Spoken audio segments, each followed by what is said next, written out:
things. What you do when you're alone and what you do when you're in suffering or trouble. At that time, you can't fake it. Maybe on a Sunday feast, you can fake it, like, yeah, I'm doing really well. I'm the best. I'm really flying. But when you're alone and when you're suffering, that's when really the real substance of our devotion comes out. So what is mentioned in this Bhagavatam verse is that when our devotion is unmotivated and uninterrupted, then the Bhagavatam says, Yayatma suprasidati. Then you feel Atma suprasidati. And what does Atma suprasidati mean?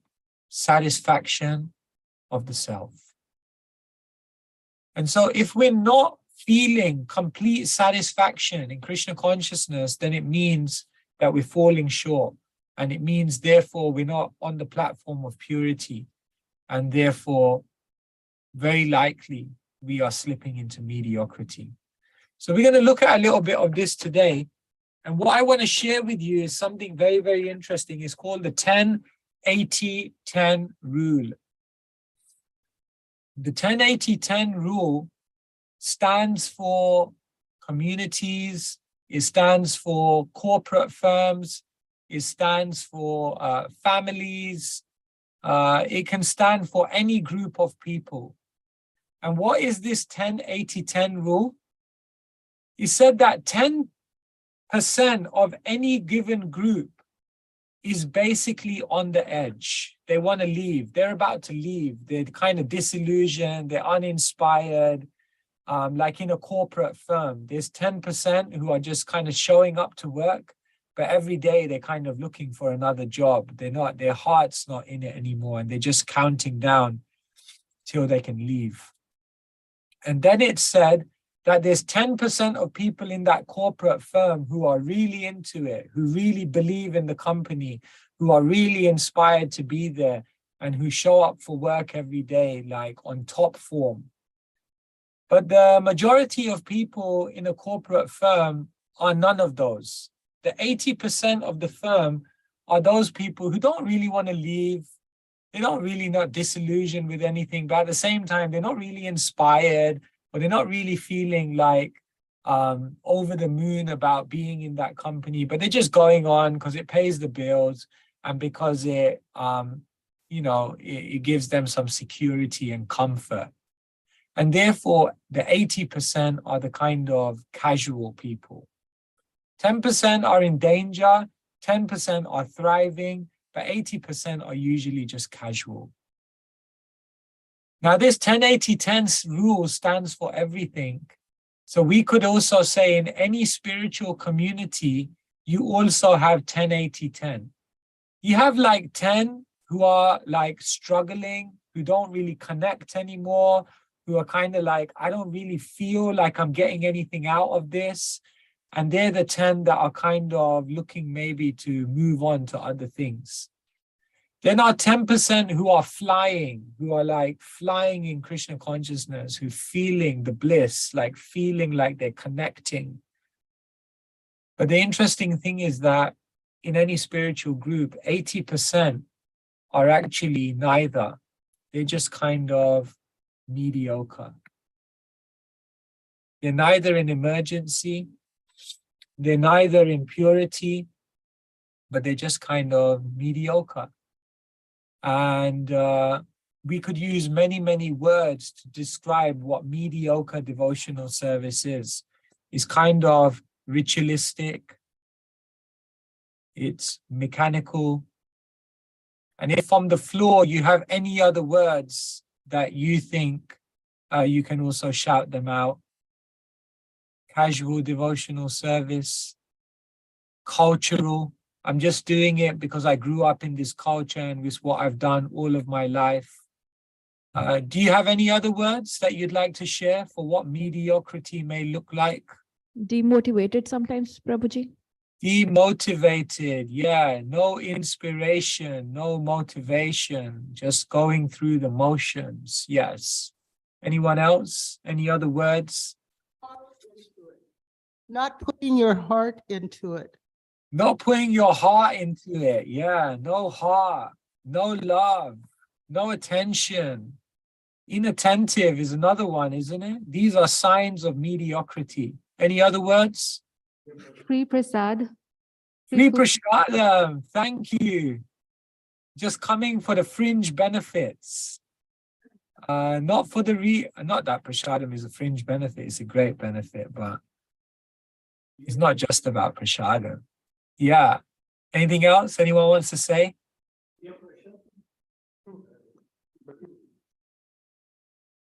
Peer pressure. Peer pressure, yeah, just doing it because of public opinion or pressure. Kind of keeping up appearances. It's very interesting, no? Like we can do some assessment within ourselves and we can feel like, am I a bit like this? Do any of these things apply to me? What else? Any other words? It seems like if we're feeling mediocrity instead of joy and happiness, it's because our mind has taken us into listening to our false ego instead of our heart. Yeah, we've gone false ego. And I'm gonna put mindless.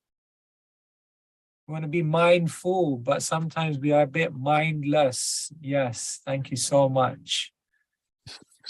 Stagnation. Stagnation, yeah, no sense of progress, no sense of discovery, no sense of newer experiences in Krishna consciousness. Wonderful, these are such good points. Anyone else?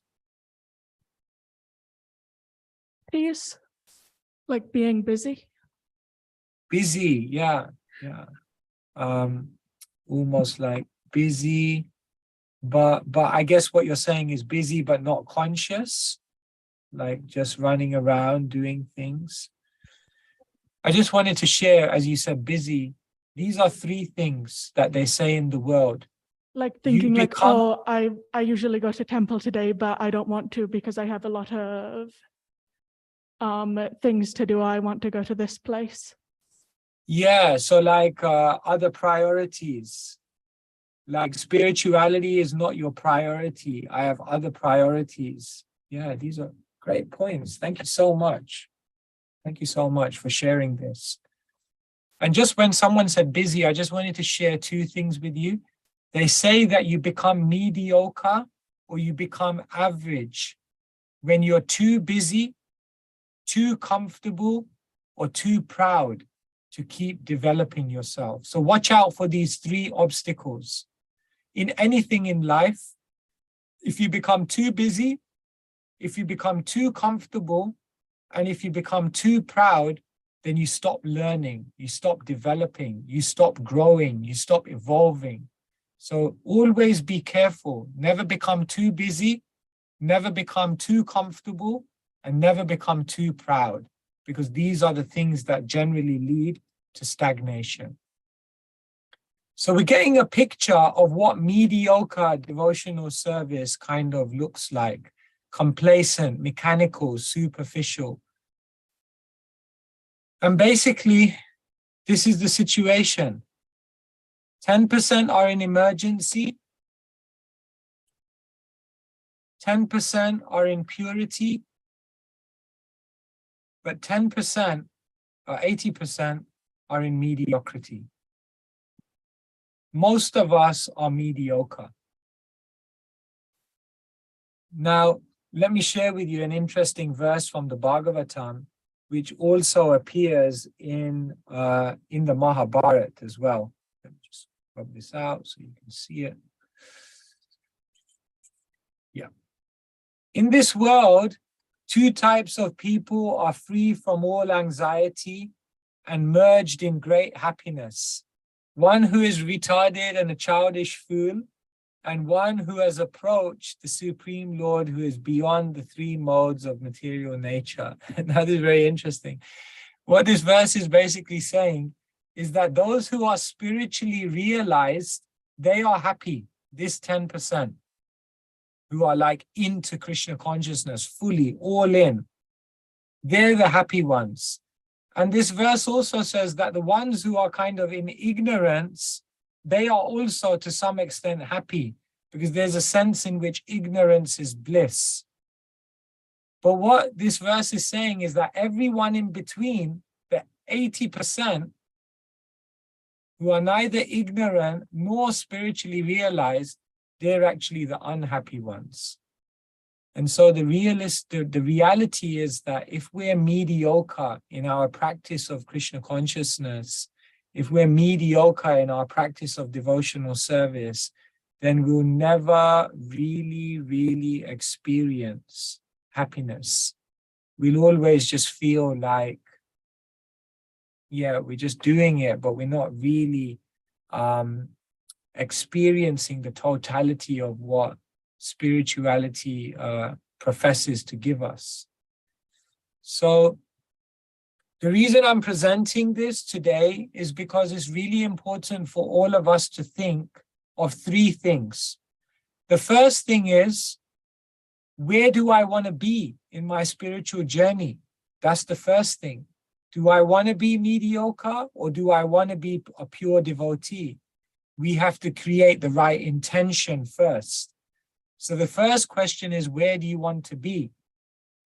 The second question you have to ask yourself is, where am I right now?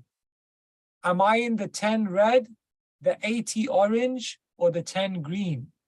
Of course, a devotee is always humble, so they'll never say, I'm a pure devotee. But are you growing? Are you feeling enthused? Are you feeling like there's so much you're discovering? Or are you feeling more some of the words that we described under mediocre? So where would you put yourself on the scale? Would you say you're here? Or would you say you're here? Or would you say you're here? Where are you on this scale? And the third, more important question is, what direction are you moving in? Even if you're here, are you moving this way? Then that's good news. But even if you're here, are you moving this way? What's your trajectory in spiritual life? We have to become very thoughtful, very conscious about this. Where am I and where am I going? So this is the first kind of section where I just want to stop and ask anyone on the call or anyone in the temple room, before I proceed and talk about more things, I just want to stop for a moment and ask you whether you have any questions, or whether you have any reflections, or whether you have anything on this that you would like to ask or clarify. Then I just know that, you know, we're on the same page. So is there anyone that would like to ask any question or make any comment at this point? Or yeah, anyone online as well, if you would like to ask something. Are there any questions? I hope it makes sense. Yeah. Okay, there's a question there. Hare Krishna Maharaj. Hare Krishna. My question is, if all groups have this 10-80-10, then it seems like it's not so hopeful that all of us can move into the 10 of purity. Yeah, that's such a great question. Thank you for asking that. Actually, in organizational behavior, they say that although this is the archetype of any organization or any community, the best communities, the most successful communities are the communities which are able to transfer the 80 and build them up into the 10. And therefore, that's why we're talking about this today, that, you know, ISKCON in general or ISKCON Portland doesn't have to be a 10-80-10 community. ISKCON Portland can be the exception, but that means we need to work with the 80 and we need to ask the 80, what is it we can do together to support each other so that we rise, so that we don't just slip into mechanical devotional service, because that kind of devotional service won't actually bring you satisfaction and happiness. So your question is a very good question, because it helps us to realize what we're actually trying to do, which is transform that 80 into the 10. And the first step to overcoming mediocrity is to recognize my own mediocrity. We have to wake up in the morning and we have to be able to admit and acknowledge and accept that actually I'm mediocre. And that can sometimes feel like, but that's depressing. That's not very inspiring. But remember, today what we're also going to be talking about is how you come out of mediocrity, and how that hope for purity is very much a hope that can take place within our heart. So yeah, thanks for asking that question. Every community doesn't have to be 10-80-10. And the most amazing, the most dynamic, the most inspiring communities are the ones which break this rule. Yeah, thank you. Anyone else like to ask a question on this? Yes, please. Hare Krishna, Maharaj.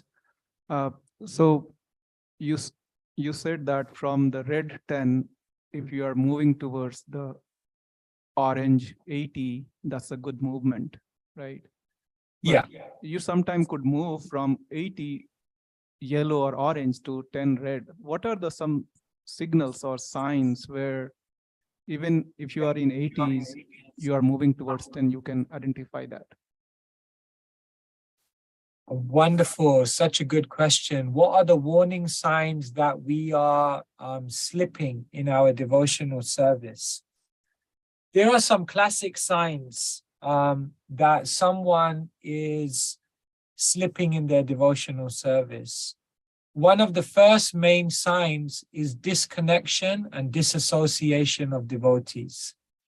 The more that you see, we don't have the desire to be with devotees. We don't have the desire to come to gatherings. We don't feel the need for spiritual company.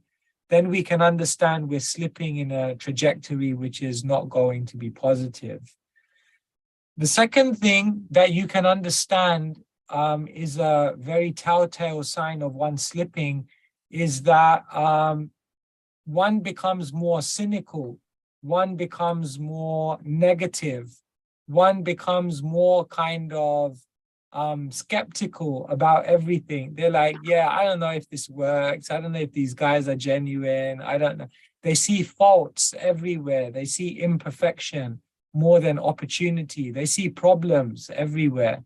So you kind of slip into like a negative mentality, which is reflective of one's faith being lost.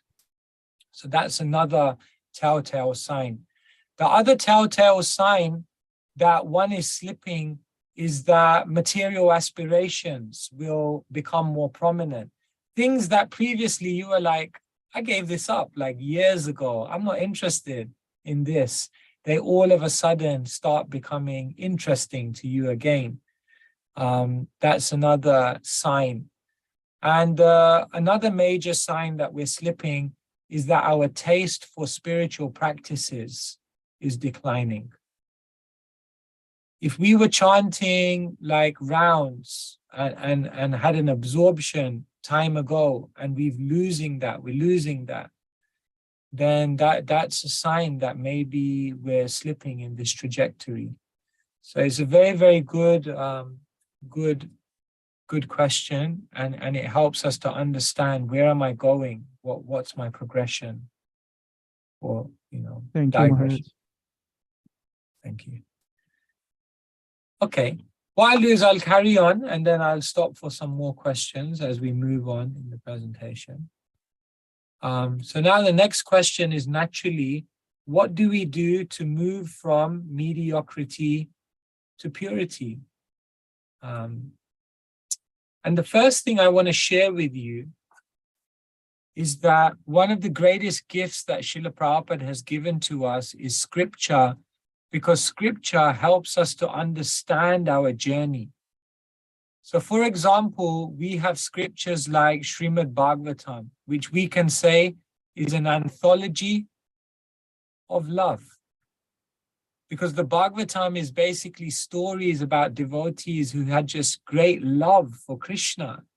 They just had such devotion, they had such purity, they had such selflessness.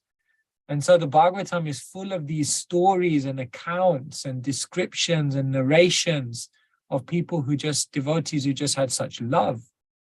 But not just that, Srila Prabhupada has given us Bhakti Rasamrita Sindhu in the form of the nectar of devotion. And that is almost like the science of love. Because we can read about all the stories of those who had such great love for Krishna, but we can think like, but how am I going to develop that love? And so in scriptures like the Bhakti Rasamrita Sindhu, we actually learn the activities, the process by which we can also awaken our love for Krishna. Because Shastra says, Nitya Siddha Krishna Prem Sadhya Kabunoi Shravanadi Sudachite Kareye Udoy. That Krishna Prema is eternally present within the heart and it just needs to be awakened. So Bhakti Rasamrita Sindhu helps us understand the science of love. But not just that, we have books like Madhurya Kadambini, which are like a roadmap of love. And what they explain is the signs that you can see at every stage in your life, in your development, which will help you understand whether you're actually progressing to pure devotional service. And so if you read Vishwanath Chakravarti Thakur's Madhurya Kadambini, then it's very, very revealing, because you start to get a sense of, oh my God, like this is what I'm going through and this is where I am. And that's the next stage that I need to get to. And when I develop this, I'll be at that stage. So these books are very, very important to read, because Krishna consciousness is not just theoretical. Krishna consciousness is a transformation that we're trying to create within our hearts. And these scriptures take us on that journey of transformation. But if we look at our hearts and we say, you know what, after hearing all of this, I think I'm in the 80. I think I'm mediocre. I'm not emergency. I'm kind of happy coming to the temple. I'm happy being part of the community. But at the same time, I can't say I'm in the 10% that's flying. I think I'm in the mediocre. What do? I don't want to be mediocre. I want to give you 3 things that really take you from mediocrity to purity. And the 3 words I want you to think about today are honesty, intensity, and tenacity. I'm basically here giving you 3 words that most people don't like to hear. Honesty is like not something you would like, okay, be honest. We don't like being honest. We don't like, there's a sense of vulnerability when we're honest. But there's no purity without honesty. Intensity is not a word we also like. We like intensity. Comfort sounds like a better word than intensity. But what I want to share with you today is that without intensity, there is also no purity. And tenacity, the ability to persevere, to be patient, to be determined, to carry on, even when you experience failure, even when you experience setbacks. Without that tenacity, there is no purity. And so we're going to talk a little bit about these 3 things and how by imbibing these 3 things in our life, you move towards purity. The first thing is that if we're not honest, there's no way in which we'll be pure. This is Krishnadas Kaviraj Goswami honestly revealing how he feels about himself. He says, I'm more sinful than Jaga and Madai, and even lower than the worms in the stool. Anyone who hears my name loses the results of his pious activities. Anyone who utters my name becomes sinful. Like you think like, oh my God, this sounds so depressing. But here, what Krishnadas Kaviraj Goswami is doing is he's admitting that he's fallen. He's admitting that he's not a saint. He's admitting that I'm not where I want to be. Of course, it's his own humility, but we take it as a lesson. But then what does he do here? He then says, who in this world but Nityananda could show his mercy to such an abominable person as me? So here, he's saying that despite all of these feelings of being fallen, I still have great hope. I still have great enthusiasm because I got Nityananda's mercy, and Nityananda's mercy can turn it all around. So this is the mood of a devotee. The mood of a devotee is I'm fallen, but I'm hopeful. And one of the most important things in our life is that if we're falling short, if we're not able to embrace the purity of devotional service, then we should try to be honest. You see, it's said that the conditioned soul has 4 defects, isn't it? You all know this. The first defect is that we have imperfect senses. Because we have imperfect senses, the second defect of the conditioned soul is that we fall into illusion, isn't it? And because we fall into illusion, the third defect of the conditioned soul is we make mistakes, isn't it? And because we make mistakes, it's said the 4th defect of the conditioned soul is we end up cheating, covering it up, locking it away in the closet, putting on a facade, trying to hide it, trying to make it out like we didn't make a mistake. Now, what I want to share with you today is that we can't do much about the fact that we have imperfect senses. The material body is what it is. We can't do much about the fact that we'll fall into illusion. Because we have imperfect senses, there's a good chance we'll fall into illusion. One devotee came to Prabhupada, he said, Prabhupada, sometimes I fall into Maya. Prabhupada said, you're always in Maya. Sometimes you fall into Krishna consciousness. So we will fall into illusion sometimes. And you know what? Because we fall into illusions, we will make mistakes. What do they say in the English language? To err is human. To err is human. We'll all make mistakes. But what the ancient teachers say is that we have a choice as to whether we want to cheat or not. The other 3 defects of the conditioned soul you can't do much about. But what you can do is remove the cheating propensity. Bhaktisiddhanta Saraswati Thakur, he said, weakness, this is not a problem. This is no problem being weak. Everyone in Kali Yuga is weak. But cheating is a problem.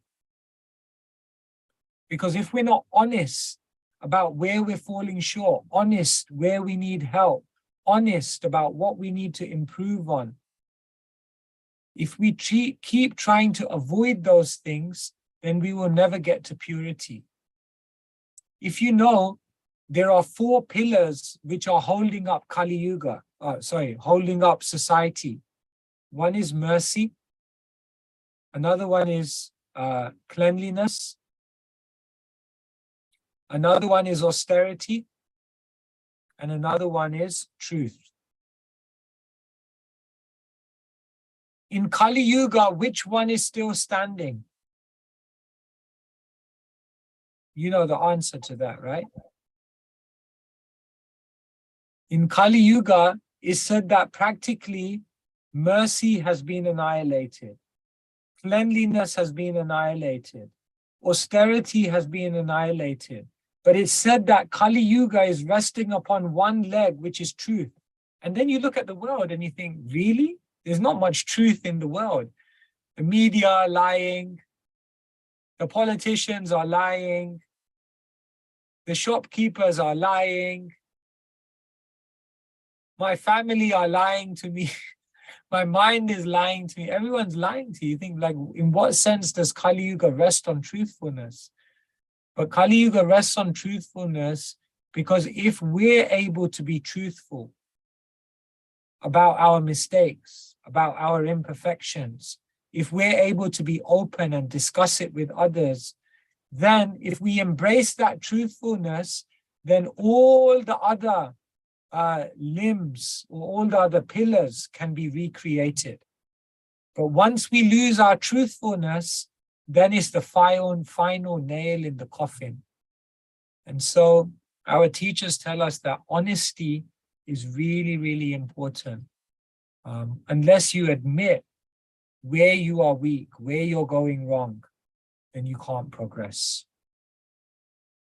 The other really, really important thing to embrace purity is to develop intensity in your spiritual life. This is a very famous verse from the Bhagavatam.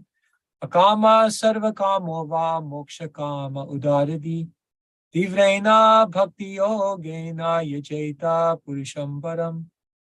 That one who has broader intelligence, even if they have so many material desires, or they have no material desires, or they want liberation, they must all worship the Supreme Lord, but not just worship the Supreme Lord.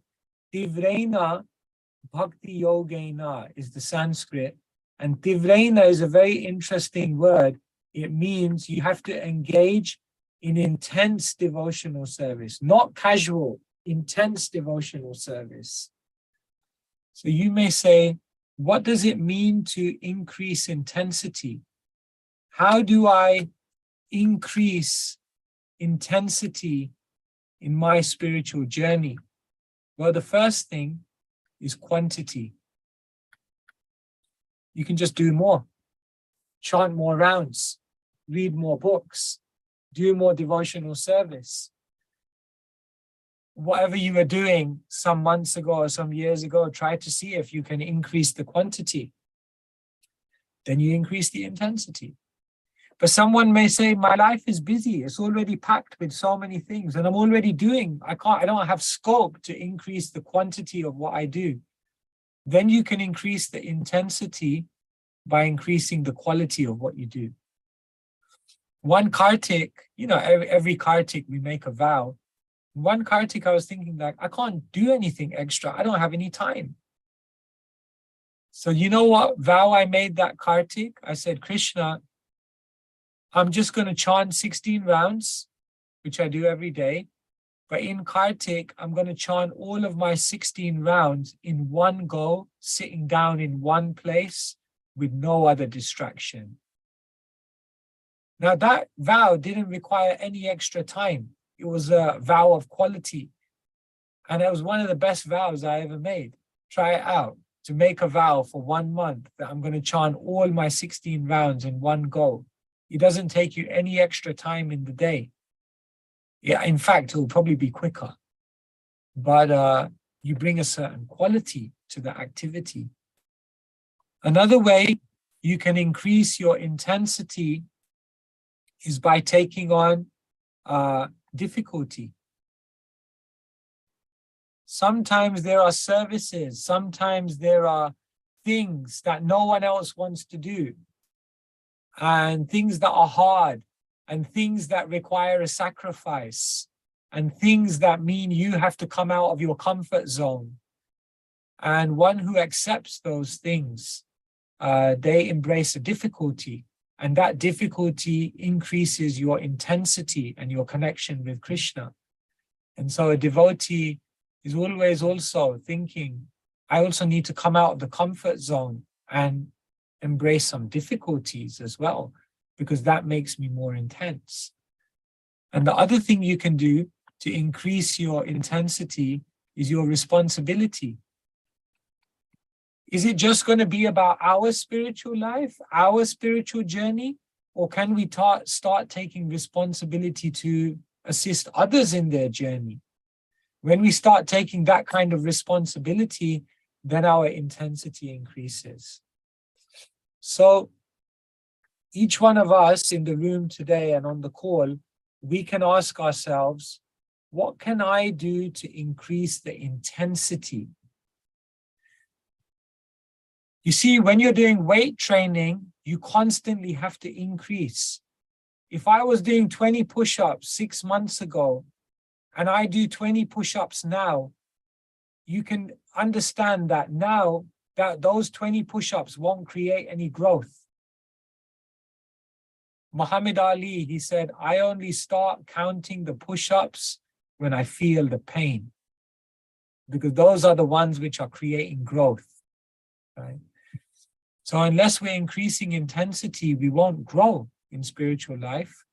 But one more mantra I want to give you: find an intensity that suits your personality so that you can maintain a consistency which will awaken your purity. Okay?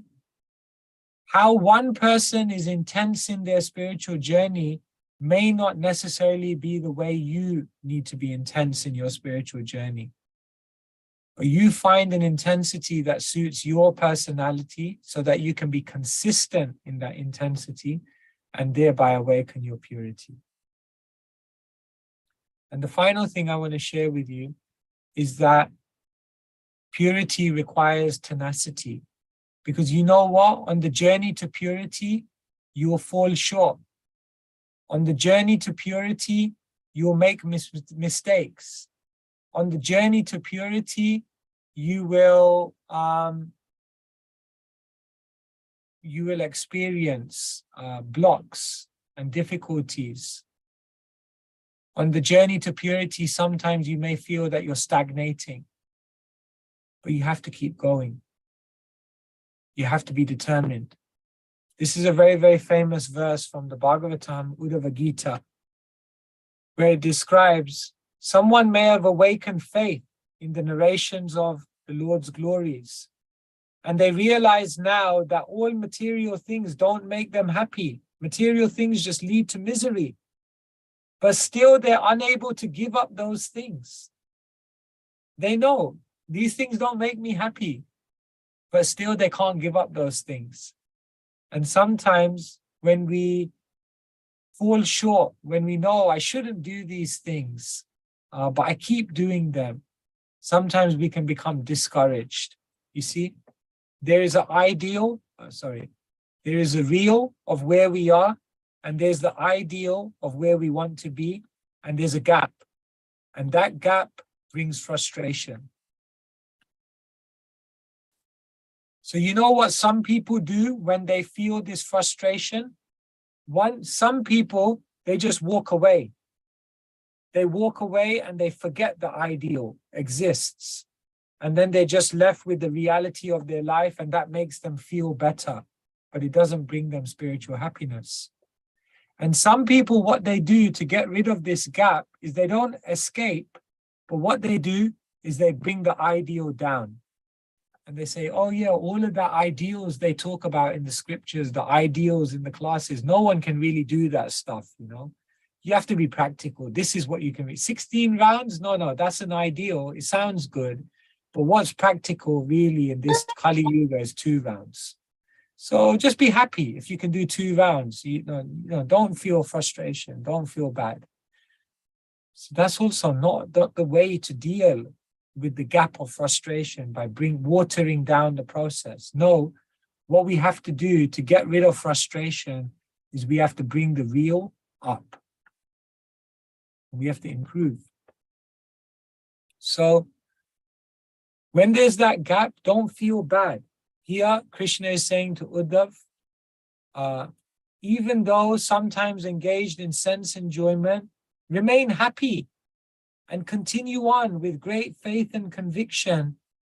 And even if sometimes you fall short, try to improve, learn from your mistakes, and move forward. And so there needs to also be tenacity. So in essence, what am I sharing with you today? That in most communities, 80% are mediocre.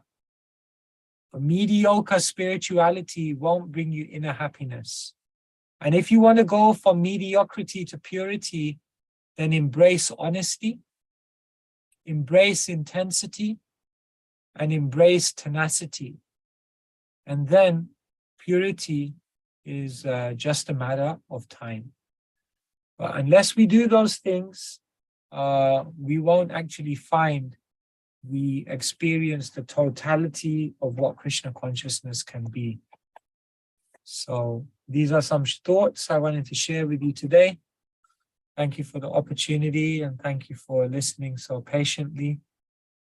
And I guess we've been going for 1 hour. So maybe if there's a few questions, if anyone would like to ask, if we have time, then we can take a few questions. Hare Krishna Maharaji. My question Hare is that Krishna. nobody chooses to be a mediocre, right? Like nobody would want to choose like being a mediocre. So how does that happen to us? And why does it happen to us? And I understand that it's a purity or like it's a process of purity and transformation to go from like the being mediocre to being more pure. But like this whole process of being in the mediocre can also be very demotivating, even though when we know that everything Krishna chooses for us. So I can't wrap my head around this whole thing. So can you help Great me? question. Yeah. No one wants to be mediocre. So how do we all end up mediocre? No one makes that choice. But no one also wants to embrace intensity. No one also wants to make a special effort. You can't say, I want to remain comfortable. I want to remain safe. I want to remain in the secure position in my life. And at the same time, I want to be extraordinary. No. If you want to get out of mediocrity, then you have to be able to get out of your comfort zone as well. But the problem with us is that we want to be comfortable, but we don't want to be mediocre. But if you want to achieve what other people don't achieve, in other words, if you want to be that 10%, if you want to get to purity, you have to be willing to do what other people would not do. Why is it that certain people are more successful than other people in the world? Because they're willing to make a sacrifice. So you have to ask yourself, what am I willing to sacrifice to come out of mediocrity? What am I willing, what extra special effort am I willing to make? What endeavor is going to pull me out of this mediocrity? So you're absolutely right. No one wants to be mediocre, but no one also wants to come out of the comfort zone. And therefore, although we don't want to be mediocre, we end up becoming mediocre because we spend our whole life in the comfort zone. And therefore, Srila Prabhupada, our teachers, our scriptures are always reminding us, come out of the comfort zone, because the comfort zone is, you know, like there's an experiment. It's not a very nice experiment, but it draws an example. If you put a frog, don't do this, don't ever do this. If you put a frog in a cup of water, a cold cup of water, and you begin heating it, let me say it a different way. Sorry, because you were looking at the arti. Let me say it a different way. If you put a frog in a cup of boiling water, as soon as it comes in, it will jump out. But if you put a frog in a cup of cold water and you begin heating that water, degree by degree, it ends up staying in the boiling water because it can't perceive gradual changes of temperature and it just dies. You know, sometimes we're a little bit like that. We're actually just getting more and more stuck into mediocrity day by day. But we're like the frog, which isn't perceiving that actually my spirituality is becoming more and more stagnant. You see? So Yes, we want to come out of mediocrity. So then you have to be willing to take a risk. You have to be willing to make an endeavor. You have to be willing to do what other people wouldn't do, to strive to the highest level of spiritual discovery. And that's what it is. And I'll just say one final thing on that, in case anyone wants to also, they can put their hand up for another question. Yeah, let me bring it up for you. Let's see if I can find it on database. Just give me 1 second. Once I read this purport and it just changed everything for me. Yeah, here we go. I can show it to you. This is Bhagavatam 2:9-24. And what does Srila Prabhupada write? Look at this line. An easygoing life, an attainment of perfection in transcendental realization cannot go together. The Lord is more clever than any living entity. Therefore, he wants to see how painstaking the devotee is in devotional service. Does that mean Krishna wants us to suffer? Does that mean Krishna wants us to have a really painful life? No. But Krishna wants you to make a special endeavor to show that you really want to get out of this world, that you're really serious about spiritual life. Krishna wants to see that you've lost faith in the material world. We become mediocre because we invest faith in everything, in our material desires. We still have so much faith. But you can't have your feet in two boats. If you want to experience real spiritual purity, you have to be willing to give up certain things. Unless you're willing to sail away from the shores, you'll never be able to see what's on the horizon.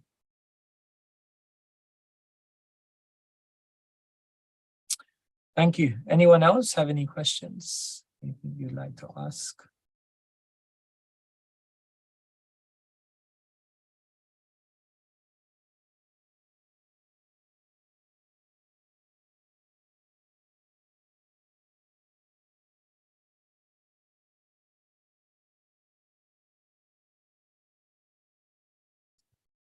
Thank you, Maharaj, for a wonderful, inspiring, deep lecture, making complex issues very accessible.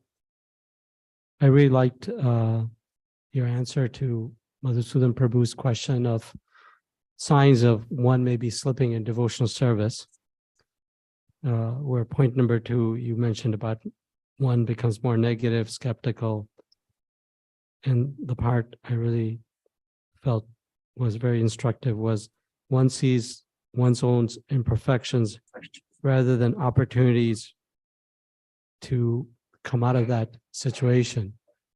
I think all devotees kind of can get mired in that sense of, self-pity and frustration with their own weaknesses of heart.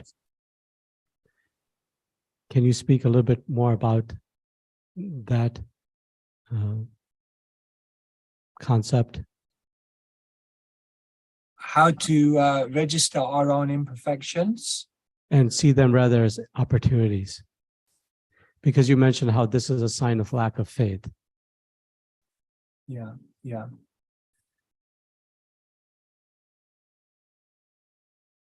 We are works in progress. We've been conditioned in the material world for so many lifetimes.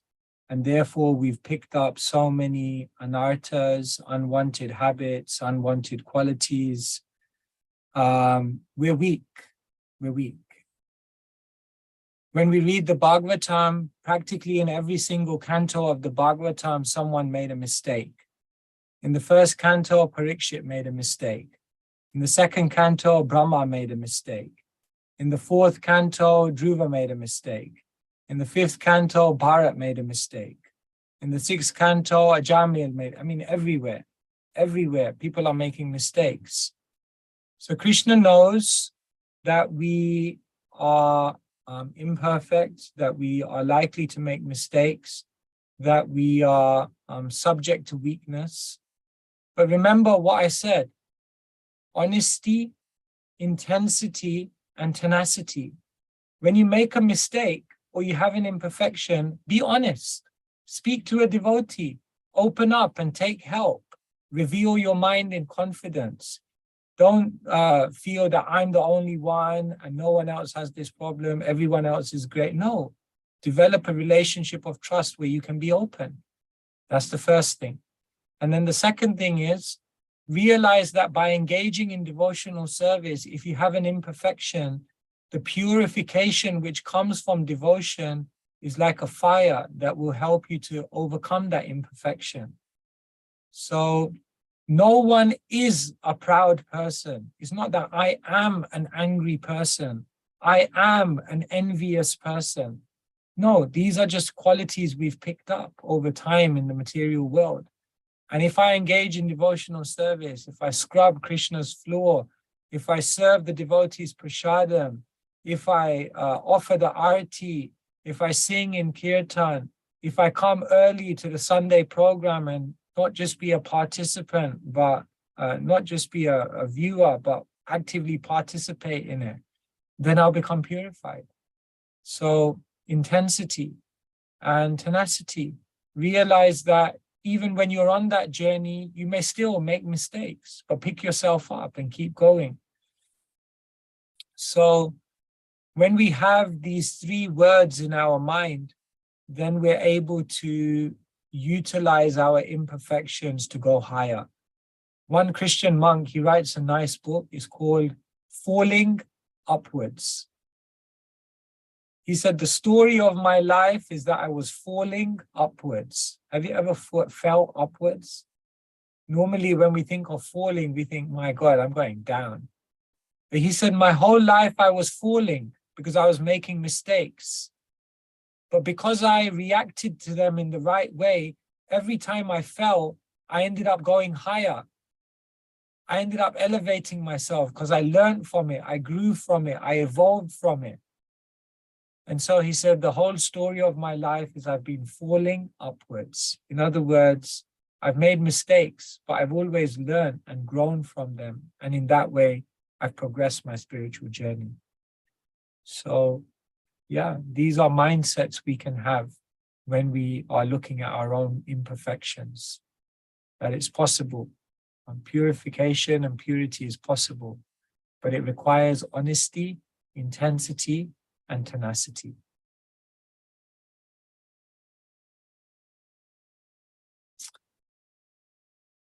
Yes, thank you. If there's any final question, otherwise we can. No?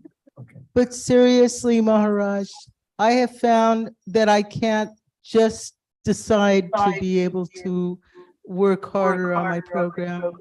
I can't just decide to listen more.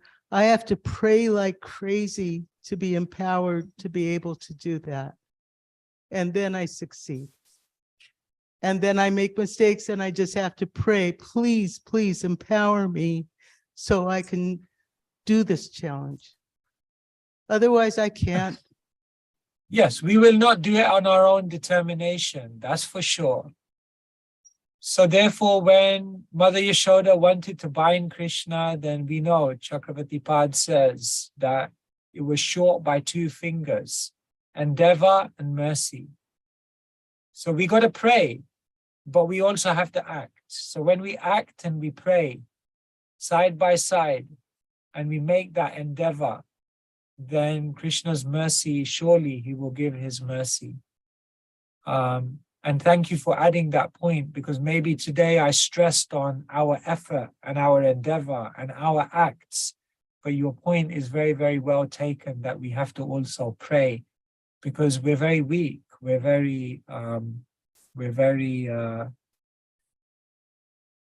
not so empowered.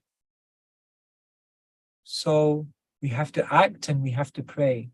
Don't just act and not pray. And don't just pray and not act. Because if you just pray, Krishna, Krishna, I want to be pure, I want to be pure, let me do it, but you don't do any acts.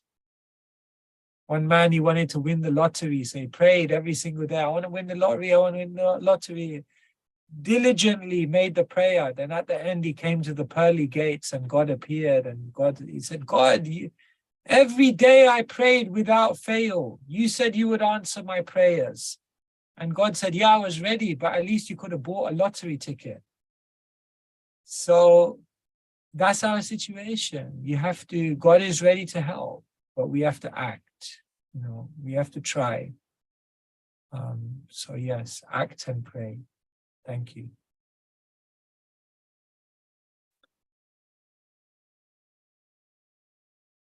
Your end as well. Okay. shall we Maharaj, I finish think there? it's getting Yes. late on your end. What time is it in Yes. London? It's coming to 9 o'clock. Yes. Oh, I know you're part of that exercise club in the morning of chanting the 16 yeah. lines. Mind gym. The gym. So it's called, Maharaj calls it the mind gym at 4:30 in the morning. So thank you very much for enlightening us and speaking essential truths in a very practical manner. And I think it can help. I think we can all agree, all devotees, no matter whether they're Kanishta or wherever they're at, can benefit from this at all levels. So thank you for giving us some of the tools and the litmus test to determine where we're at and what action may need to be taken. So please, in your busy life, give us some more opportunities to hear from you. I know many devotees in our congregation are relishing your wonderful, insightful lectures. So let's appreciate Maharaj and his endeavor in a lifelong commitment towards extending compassion towards every living being with a loud Hari Bol. Hari Bol, Hari Bol, Hari Bol. Thank you very much, Maharaj, for gracing us. Hare Krishna. Take care. Hare Krishna. Srila Prabhupada ki jai. His Holy Svayam Bhagavan Keshava Maharaj ki jai. Nitai Gaur Premanandi. Hari Bol.